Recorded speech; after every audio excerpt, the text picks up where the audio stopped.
Hello viewers, welcome to Aarvi Roopa's world. అలా terrace మీదకి వెళ్ళానా, ఇలా మా తోట గులాబీలు అయితే చూడగానే పలకరించాయి. చూడండి ఎంత చిన్న చెట్టో, ఎన్ని గులాబీలు. ఒక్కరోజు వెళ్ళలేదండి, అంటే మొన్న వర్షం పడిందనేసి వాటర్గా పట్టాల్సిన అవసరం లేదని ఒక రోజు అయితే గ్యాప్ ఇచ్చాను, పైనకి ఎక్కలేదు. ఇలా నెక్స్ట్ డే వెళ్ళానా, ఈరోజు మార్నింగ్ వెళ్ళేటప్పటికి ఇన్ని విచ్చుకొని అయితే కనిపించాయి. చెట్టు నిండా పూలే. ఇంత చిన్న చెట్టుకి దాదాపు 20 ఫ్లవర్స్ వరకు అయితే ఉన్నాయి. చూడండి ఇంత ఫ్లవరింగ్ అయితే చాలా బాగా వస్తుంది. చెట్టు పెట్టినప్పటి నుండి కూడా గుత్తులుగా పూలు అయితే పూస్తుంది.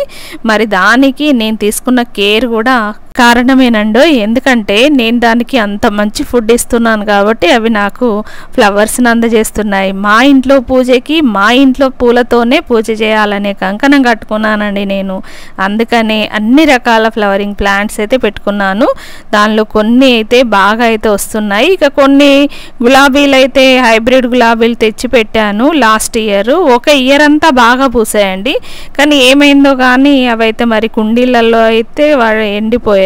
ఇంకా మళ్ళీ నెక్స్ట్ తీసుకొచ్చి పెడదాం అనుకున్నాను, కానీ అవి అంతే, అంటే కొన్ని రోజులు మాత్రమే పూస్తున్నాయి. హైబ్రిడ్ కాకుండా నార్మల్ రోసెస్ అయితే ఇంకా బెటర్ అనేసి ఊరుకున్నాను. అయితే ఈ చెట్టు కూడా నేను అప్పుడు వాటితో పాటు తీసుకొచ్చిందే. ఇదైతే కంటిన్యూస్గా ఫ్లవర్స్ అయితే ఇస్తుంది నాకు. చెట్టు మాత్రం ఇంతే ఉంది, అంటే కొమ్మలన్నీ తీసేసాను, ఇలా గుబురుగా అయితే వచ్చింది. కానీ కొమ్మకు పూలు అన్నట్టే, కొమ్మకు సన్నాయి అన్నట్టుగా పూస్తున్నాయి. ఎంత బాగున్నాయి చూసారా. నాకైతే కాసేపు ఇలా వీడియో తీస్తూ కాసేపు ఎంజాయ్ చేస్తూ అయితే ఉన్నాను. మీకు ఒక విషయం చెప్పడం మర్చానండి, ఏంటంటే ఫ్లవర్స్ బాగా రావాలి అంటే ఇంకా నాకు ఒక ఫ్రెండ్ అయితే సలహా ఇచ్చింది.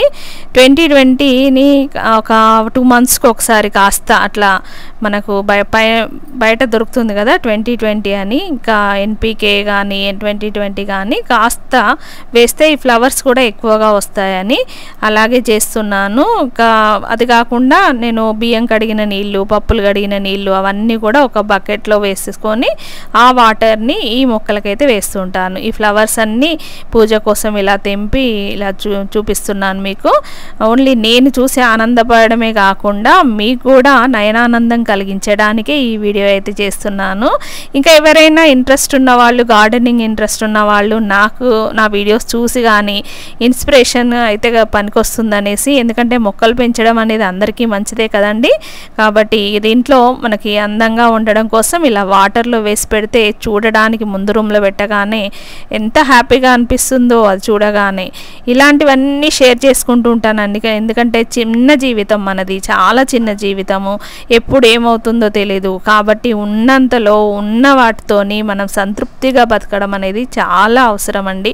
హ్యాపీగా బతకడానికి మీకున్న వ్యాపకాలను, మీకంటే ఏది ఇంట్రెస్టో వాటి మీద అయితే టైం కేటాయించండి. Thank you for watching. ఇంకా కొత్తగా చూస్తున్న వాళ్ళైతే సబ్స్క్రైబ్ చేసుకోండి, నాకు కొంత బూస్టింగ్గా ఉంటుంది. Thank you.